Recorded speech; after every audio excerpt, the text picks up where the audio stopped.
to be joined by James Dowse of the CIM, Head of PR and Insight. Really good just to start with, how did you get into marketing in the first place? Well, traditionally I went the normal bit. I went to university. I did a degree in marketing and international business. And I was lucky enough to get a placement in the US when I went to studied in America for a year. And I had a couple of lectures there from Kellogg's and industry, which is why I really wanted to go out there. So I kind of got a UK and a US based education, which is good. And then I got a job in a local PR company to pay my university debts. So I didn't do PR for another 3 or 4 years.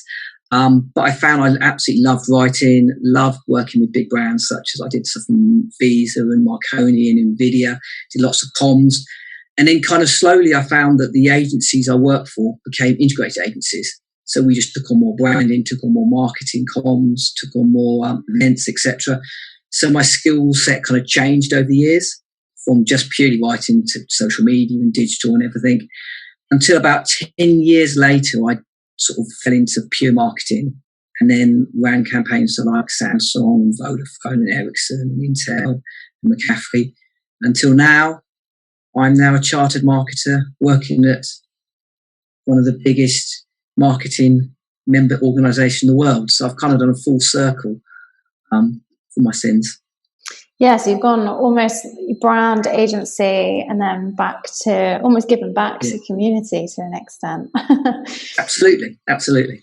So when you went to university and you studied marketing, what brought you to marketing in the first place? Like, what was the one thing that really interested you?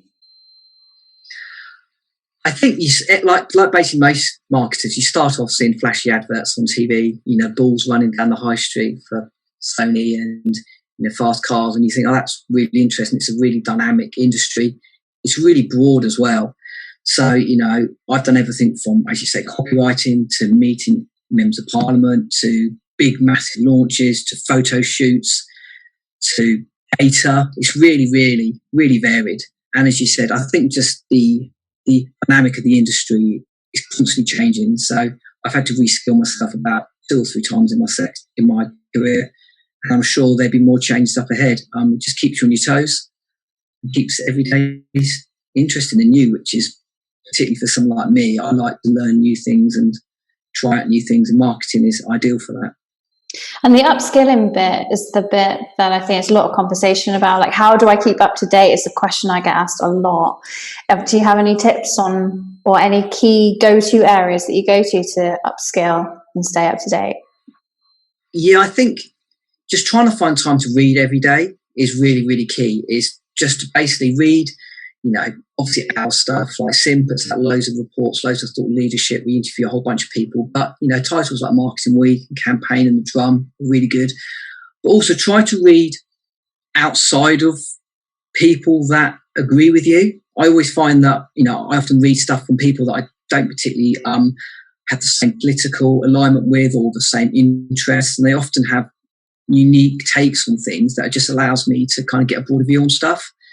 As you said, there's so much online now. You can join LinkedIn groups to have networking. You can there's podcasts I take a lot of content from, and as you said, then there's like organisations such as ourselves that have charter status where if you're going to get a CIM report, it's been properly reviewed and researched, and the people have been backed up, so you can rely on the content.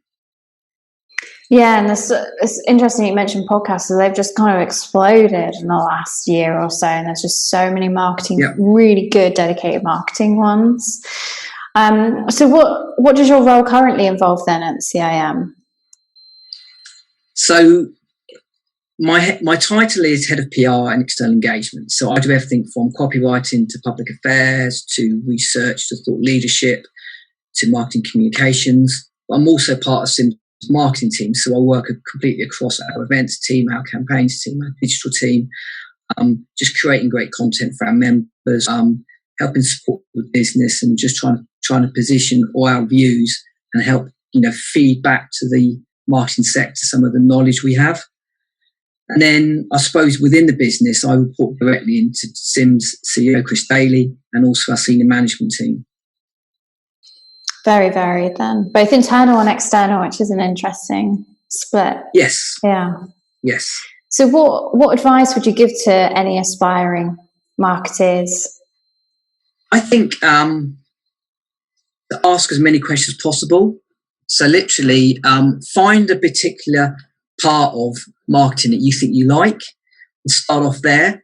And it could be digital if you've got a creative flair or you like copywriting, and then just ask a bunch of people, like, what they do with their work, what do they love from their job, and you pretty quickly find out if that particular bit of marketing's for you. And then don't just literally feel you've got to stay in one bit for your whole career. There are careers out there where people spend 20 years doing the same thing, and in marketing you can do something. You can do digital for 6 months, learn that particular skill, then maybe even copywriting and events, and then data is constantly changing. So don't feel you need to basically keep to one level. And like I said, just ask as many questions as possible, read as much as you can, talk to people. And it's so wide and varied that people will soon pick up on your enthusiasm and your interest and give you stuff to do. Yeah, I love that. Ask lots of questions. Used to get told off by my dad when I was a kid for asking why too much. I think everybody goes through this phase. Never ask too many questions. Completely agree. I think that's a really, really great tip. So you've got a brilliant interview in my new book, Marketing Strategy, Overcoming Common Pitfalls and Create Effective Marketing. And in the interview in the book, you actually highlight the importance of organizations building trust. Do you have any tips on where the key focus areas needs to be for organizations to be able to do that? Yeah, I think, to be honest, trust is, and this sounds a cliche, but it's never been as important as it is now. We do lots of research and we speak to people, and consumers no longer simply look to work with companies or to buy from companies that they think are trustworthy. They expect the companies to have the same brand interests as them, the same, commitment to the environment, the same commitment to things like, diversity, etc., that they do. I always think back to an Elderman report that I read, which said like 71% of people said that if they perceived the brand was putting profit over people, they'd never work for that brand ever again. And if you think about that on an organisation levels, you just have to work out what your brand values are and live by them. Because if you can constantly bring those messages back in your comms, in your PR, in your marketing, your social media, those same messages, those same beliefs, people will believe you. If you have a really nice piece in the media and then something completely contradicts it on social media, then people are going to see that there's a lack of consistency. Even though you might have 500 people in your business and completely different people doing different jobs creating that content, you need to stay consistent and just believe your brand values. And if you can do that, that will make a massive difference to consumers. So true. And I'm not sure if you've seen what Basecamp, the organisation, had announced yesterday, and their change of policy and almost like their change of culture, and the huge amount of backlash that's had on social media, not just from employees who feel like they're no longer, what they bought into is now no longer there, but also customers now not, because that culture and the values have completely changed without any, it's just like a big jump from one spectrum to the other. And it's really interesting seeing the reaction to that. It goes with what you've just said there. If you've got customers who really bought into that and they've trusted that, and then you go and change that later down the line, the reaction that it gets isn't necessarily what you might have anticipated. Yeah, it's completely right. As you said, people buy into a brand for multiple different reasons. Basically, there's so much choice out there, and they've got social media as a perfect platform to now basically voice a complaint or just, to give you praise. So if you do change something dramatically, you could, or you make a particularly bad mistake, there are books filled full of examples of marketing or poor comms where people have made howlers and it's really affected the brand, because people buy into brands. People invest their money and their time, will wear T-shirts with brands on them for a very reason. They buy into what that brand stands for. And if you change that dramatically, then there's going to be outcomes. And I think businesses know that now. And more businesses understand that they have to stay true to their values. Otherwise, they will lose customers, even massively long term. Have you seen like a bigger shift of the importance of this and how businesses are handling this during the time of COVID, what we've gone through in the last 12 months? Yeah, absolutely. We've seen, we started off at the start of it, we saw brands trying to support their customers, but maybe doing it a bit heavy-handedly, saying, are you okay, etc., rather than actually just trying to deliver a really good level of service to people and, trying to take on board some of the hardship people are going through. And we've seen some brands that have done spectacularly well, small, little, tiny mum and dad, brands that live in areas have actually expanded and boomed because they've been able to have their doors open. They've really understood the customers. And we've seen massive multinationals that have struggled. But then we've seen like our supermarkets have basically completely changed how they sell to you. Click and collect has gone through the roof. Buying patterns have changed massively. And we've been able to support people. I think comms has played a massive role. Marketing and marketing comms has given brands the answer to how to properly reach customers, how to actually, speak to them properly, engage them when they've got issues, answer some of their questions, answer some of their fears. So I think a lot of those companies that have done well, they've been able to really tap in and understand their marketplace and really understand their customers and adjust how they sell stuff and partner with other people to try to, fill some of those gaps maybe, that obviously COVID brings us. So I think, communication and being true to your brand has been absolutely critical in COVID. Having that wider context that you're touching on there about having the empathy for your customers, but also the wider situation that's going on as well and reflecting that in the marketing. So what do you think are the key ingredients that should be included in a marketing strategy? You need to start with your business objectives. It's too easy just to look at a particular thing. You need to get back to your business. What are your business objectives? And then I would then always say, speak to people, particularly in marketing, gather as much information as possible on the market, the consumer, the competitors. Think about where you want to be and what you want to actually do. And then look at budgets and work out what you can afford, what your brand value is. And then when you've got it all down, then you can build a strategy which reflects the business, the market, and the customer. And I think then you've got a chance of success. If you scrimp on any of those things, you could have issues. Yeah, exactly. And getting to know your customer is the bit that probably does get skimmed a little bit more than it should do.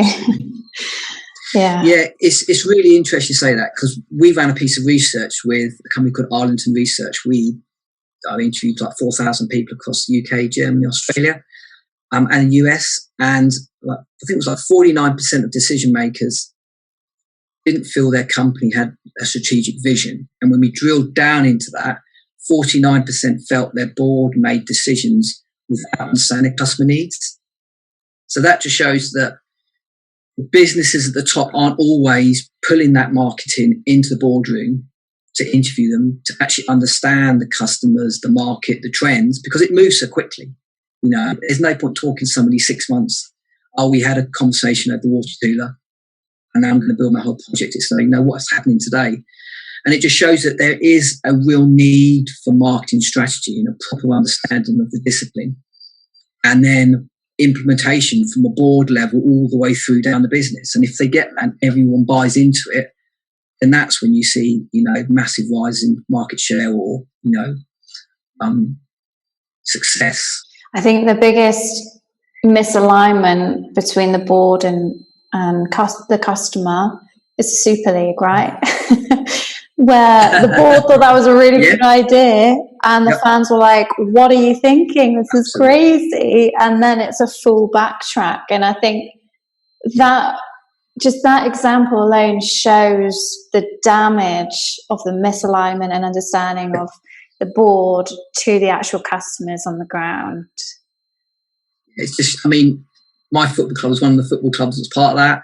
Wow. Absolutely. Didn't understand the customer, didn't understand the audience, probably didn't understand the market. They they thought they understood where they'd like the market to go.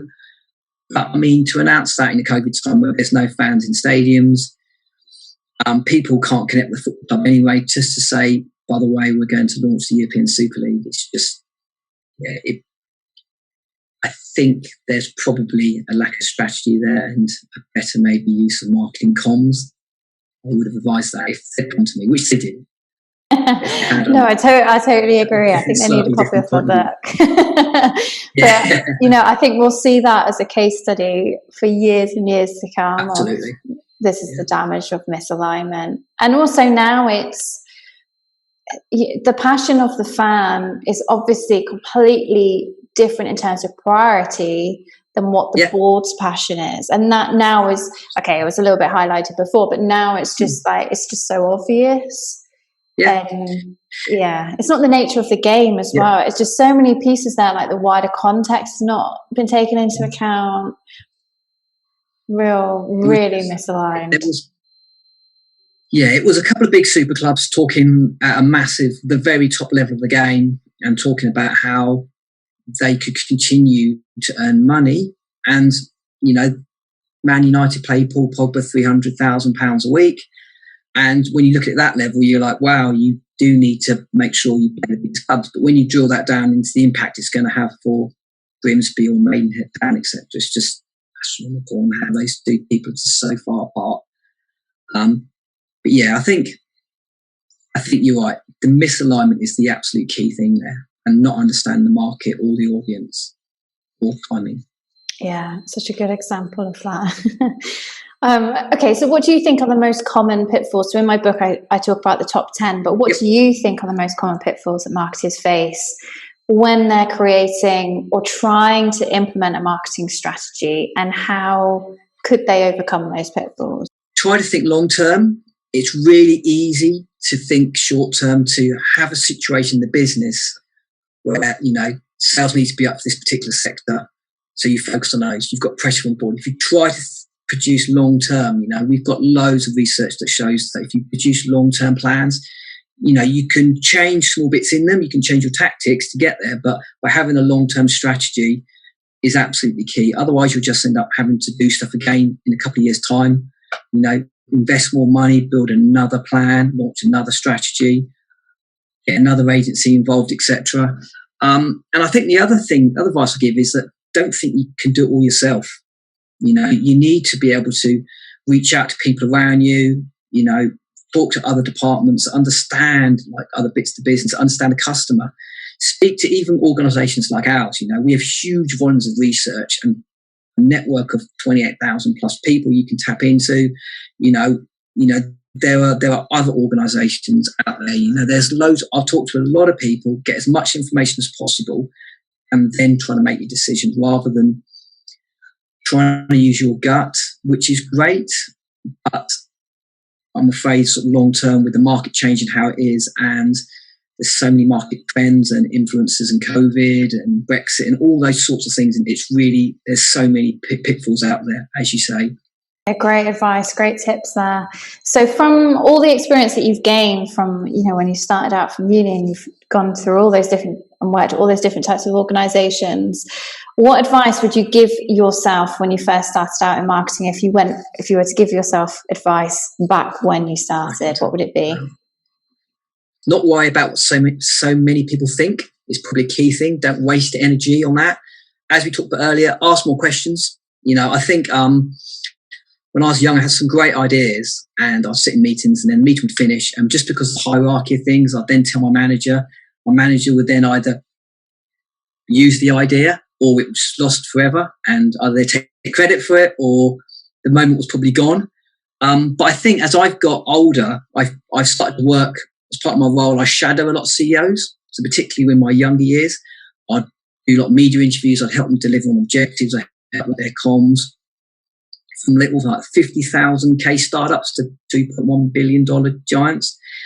And it's fascinating to see how the top people can ask the right question at the right time. They can just in a meeting, just ask that question. It completely changes every head in the room, defines a strategy.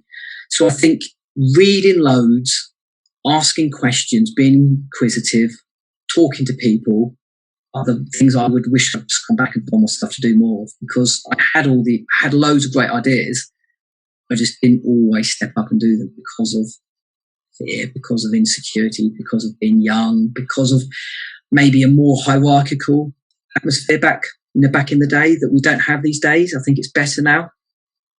Yeah, having that confidence, isn't it, to share your ideas, because there's always needs to be more ideas, and it's that confidence piece. I think when you're first starting out, that's always a challenge. Yeah. Awesome. Well, it's an absolute pleasure to talk to you. Thanks again so much for contributing to the book, and I really hope you enjoy reading it. An absolute pleasure, and it's a great book. I've thoroughly enjoyed contributing to it, and I think there's some great stuff for everyone, from the marketing executive starting out right the way through to CEO who's got 50 years underneath his belt.